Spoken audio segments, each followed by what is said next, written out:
troisième caractéristique des Lumières. La deuxième, il y a le dogme religieux, mais j'en ai parlé, hein, c'est-à-dire, évidemment, l'argument d'autorité, c'est pas que pour les professeurs, c'est aussi et surtout pour les religieux qui disent aux gens ce qu'il faut faire. Faites ce que je vous dis, point à la ligne, évidemment. Donc, j'en ai parlé de manière indirecte en parlant de l'autorité, hein, j'en ai parlé des dogmes religieux.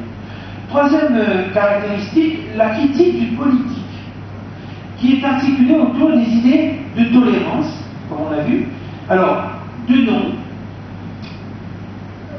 Lettre sur la tolérance de John Locke en 1689. John Locke, un des plus grands philosophes anglais du XVIIe, XVIIIe siècle, qui a écrit une lettre sur la tolérance. Alors, il s'agit de tolérance avec Locke et avec Voltaire, traité sur la tolérance 1763, pardon, traité sur la tolérance, donc quelques années plus tard, quelques décennies plus tard.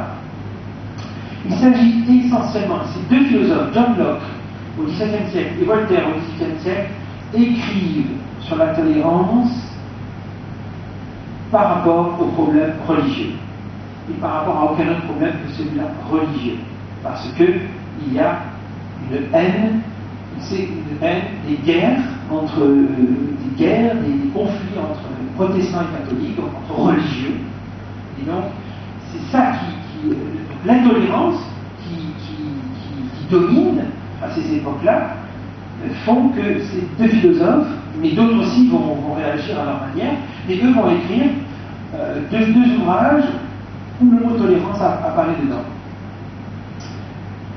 Donc, nous avons l'idée, la critique du politique, nous avons les idées de liberté et d'égalité qui viennent, ça fait penser évidemment à la devise du drapeau français qui est liberté, égalité, fraternité. Liberté, égalité, fraternité sont trois notions, trois idées qui viennent des Lumières, hein, évidemment, enfin pas évidemment, mais ça vient des Lumières, puisque la Révolution française s'est reconnue de beaucoup de ces philosophes et de ces idées des Lumières. Et donc, on peut citer rapidement, pour avoir quelques noms, hein, Rousseau et Kant. Hein, Jean-Jacques Rousseau, en France et en Suisse, puisque Rousseau est suisse hein, de naissance, et Kant. Enfin, la quatrième et dernière caractéristique des Lumières, puisqu'on peut appeler les Lumières, c'est l'idée de progrès. Voilà l'idée qui vient des Lumières. En fait, quand je dis qu'ils viennent des Lumières, tout ça, ça n'est pas né pendant les Lumières. Hein. Tout ce que je vous ai dit, ça n'est pas né au XVIIIe siècle. Ces idées sont nées avant. Et au XVIIe siècle, entre autres, ces idées ont beaucoup mûri. Mais elles ont été vraiment, elles ont été très marquantes. Elles ont été des idées qui ont été reprises et fortement reprises au XVIIIe siècle par plusieurs philosophes, écrivains, hommes de théâtre, ça a touché presque tous les milieux. Donc, progrès dans le savoir, progrès du savoir, progrès de la civilisation et progrès moral. Voilà trois sortes de progrès. Donc, je vais vous parler rapidement aussi du progrès du savoir et de cette énorme entreprise qui a eu lieu au XVIIIe siècle par Diderot et d'Alembert. Alembert, ça s'écrit A-L-E-M-B-E-R-T, deux philosophes. Ce qu'on appelait, ce que tout à l'heure Serge Rivière a appelé, a fait une allusion, l'encyclopédie. Qu'est-ce que c'est qu'une encyclopédie? Aujourd'hui, on prend une encyclopédie ou un dictionnaire, l'encyclopédie de un dictionnaire, on prend et on regarde ce qui nous intéresse, on veut apprendre ou parfaire un manque où on a une idée pas très claire. Donc on prend ces ouvrages et on les regarde.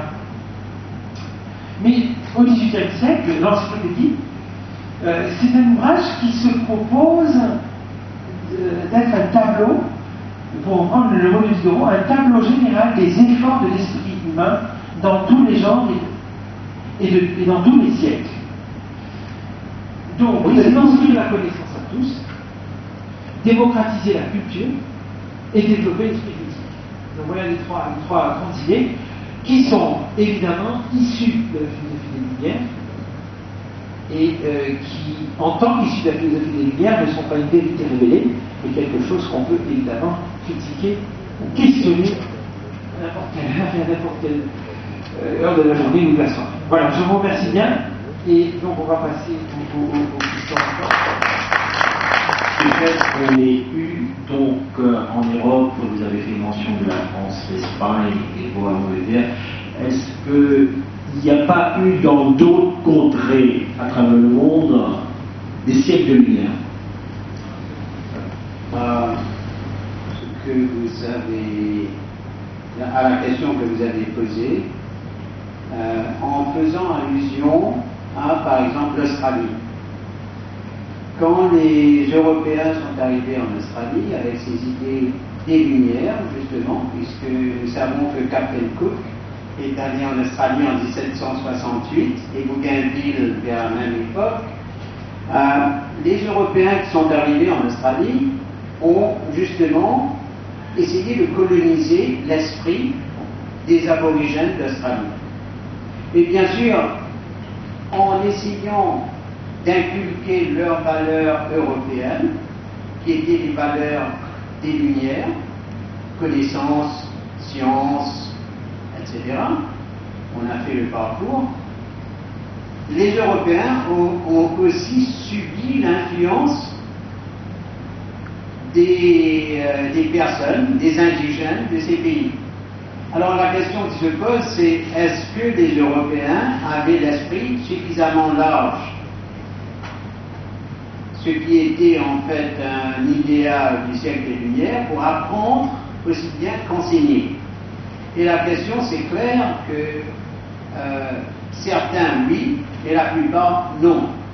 Alors bien sûr qu'il y a eu un siècle des Lumières ailleurs.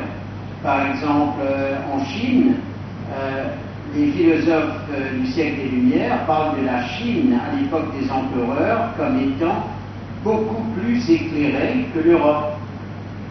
Que les empereurs, par exemple, étaient beaucoup plus chinois, étaient plus éclairés que Louis XV ou Frédéric le Grand ou Catherine de Russie, etc.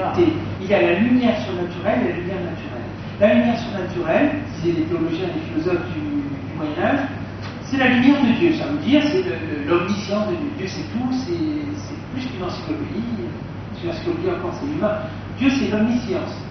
Mais par contre, il y a une lumière naturelle. Qu'est-ce que c'est que la lumière naturelle? C'est ce qu'on appelle aujourd'hui l'intelligence. Ce qu'à l'époque on appelait la raison, l'entendement.